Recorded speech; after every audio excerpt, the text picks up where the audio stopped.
সেদিন আমরা গেছিলাম দাদু মারা যাওয়ায় ঘাটে। তো সেইখানে গিয়ে আমি কিছু ব্লগ বানিয়েছি, তোমরা সবাই একটু প্রথম থেকে শেষ পর্যন্ত ভিডিওটা দেখো, আশা করি তোমাদের খুবই ভালো লাগবে। আর এইদিকে যেটা দেখতে পাচ্ছ সেটা হচ্ছে ইট ভাটা, এখানে ইট তৈরি হয়। তো চলো ধীরে ধীরে সবকিছু তোমাদেরকে বলছি, আগে তোমরা ভিডিওটা দেখো।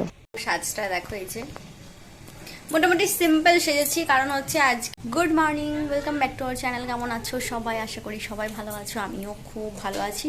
তো এখন আমি যাচ্ছি হচ্ছে গঙ্গার ঘাটে। তো তোমাদের পুরো ভিডিওটা ভিডিওটাতে সব কিছু দেখাবো, কেন যাচ্ছি, কি কারণে। তো আজকে একটা বিশেষ দিন, মানে মানে দুঃখের দিন। তো তোমাদেরকে বলতে ভুলে গেছিলাম, আমার একটা দাদু মারা গেছে, মানে আমাদের গোষ্ঠীর মধ্যে একজন মারা গেছেন। তো তার জন্য আমার বাবা মাকে ঘাটে তুলবো, তো তুলতে যাচ্ছি। তো চলো ওখানে গিয়ে কথা হবে, কি করছি না করছি সব তোমাদেরকে দেখাবো। তো এখন কেনাকাটা করা হয়ে গেছে। তো কেনাকাটা করতে গিয়ে আমার অলরেডি পার্স চুরি হয়ে গেছে। আমি লাইভে বলেছিলাম যে আমার কেনাকাটা করতে গিয়ে পার্স চুরি হয়ে গেছে। তো এই যে দেখো, এখানে কেনাকাটা করা হয়ে গেছে। এই যে এর মধ্যে অনেক কিছু রয়েছে, এখানে আমার মায়ের জিনিস রয়েছে, এখানে বাবার জামা প্যান্ট, আর এদিকে রয়েছে আমার দাদুর জন্য, তো মানে আমার নিজের দাদু। তো যাই হোক, এখন আমি যাব গঙ্গার ঘাটে। তো চলো ওখানে গিয়ে তোমাদের সাথে কথা হচ্ছে। এই যে এখানে এই যে ব্যাগ নিয়ে নিয়েছি।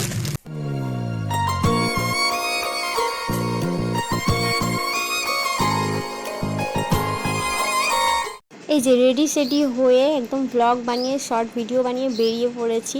আমার এই দাদুটা সত্যি খুবই ভালো ছিল, ওটা আমার নিজের দাদুই তোমরা বলতে পারো, কেননা আমার গোষ্ঠী বলে না, ওই গোষ্ঠীর মধ্যে আমার নিজেরই দাদু। দাদুটা চোখে দেখতে পেতো না, সত্যি ভীষণ মায়া লাগতো আমার। আমি আগের বছরও ফোঁটা দিয়ে এসেছিলাম। টাকলু করে যা। মেয়ে কি করছিল? মেয়ে কি বলে চান করাবো, ওদের বাড়ি বসেছিল। এটা হচ্ছে আমার ভাইজি, আমার মা আর আমার বৌদি, তোমরা নিশ্চয়ই চেনো, যারা আমার ভিডিও দেখো তারা নিশ্চয়ই চিনবে। তো ওই যে দূরে বসে আছে ওটা হচ্ছে দাদুর ছেলে, ওখানে বসে রয়েছে। আজকে হচ্ছে কামান, তো কামাতে এসছে। তো এই যে দেখো এখানে যত লোকজন দেখতে পাচ্ছ সবই আমাদের গোষ্ঠীর আর তাদের আত্মীয় স্বজনরা। সবাই ওই জামা কাপড় নিয়ে তুলতে হয়, তোমাদের মধ্যেও হয়তো থাকতে পারে, অনেকের মধ্যে এরকম থাকে। তো এই যে এখন দেখো ওখানে দাঁড়িয়ে রয়েছে, কি সুন্দর দেখো জায়গাটা লাগছে। ওটা হচ্ছে ইট ভাটা, ইট মানে ইট তৈরি হয়, যে ঘর বাড়ি করা হয় যে ইট দিয়ে, সেই ইটগুলো তৈরি হয় ওখানে। আর এই যে দেখতে পাচ্ছ কত গাড়ি ঘোড়া রয়েছে, আর ভীষণ শব্দ হচ্ছিলো, আমি মিউট করে দিয়েছি শব্দগুলো। আর এই যে এটা হচ্ছে আমার বাবা। আমার বাবাকে অনেকেই চেনে না, অনেকে বলে যে তোমার বাবা কোনটা, এটা হচ্ছে আমার বাবা। তো আমরা এখন এখানে অনেকক্ষণ দাঁড়িয়ে থাকবো, যতক্ষণ না কামানো কমপ্লিট হচ্ছে, স্নান করা কমপ্লিট হচ্ছে। তো স্নান করা হয়ে গেলে আমি জামা কাপড় দিয়ে চলে যাব। এখানে আমি কিন্তু একা আসিনি, আমার মামাও এসছে, মামাও জামা কাপড় নিয়ে এসছে, আমিও জামা কাপড় নিয়ে এসেছি। তো এই যে দেখো আমাদের পুচকি, এটা হচ্ছে আমার ভাইজি, এটা ভাইজি দিদুন। তো দিদুন ওকে জামা পরিয়ে দিচ্ছে। আর এই যে দেখো এখানে আমি, আর ওই পেছনে দেখতে পাচ্ছ ওটা হচ্ছে আমার কাকা, মানে ওই দাদুর ছেলে। তো এই যে দেখো এবার আমরা বাড়িতে চলে যাব, হয়ে গেছে এখানে স্নান টান করা। তো এখানে ইট ভাটাটা তো ওদের একটু দেখিয়ে দিই। ইট তৈরি হয় এত সুন্দর করে, তোমরা কি কোনোদিন দেখেছো ইট তৈরি করা?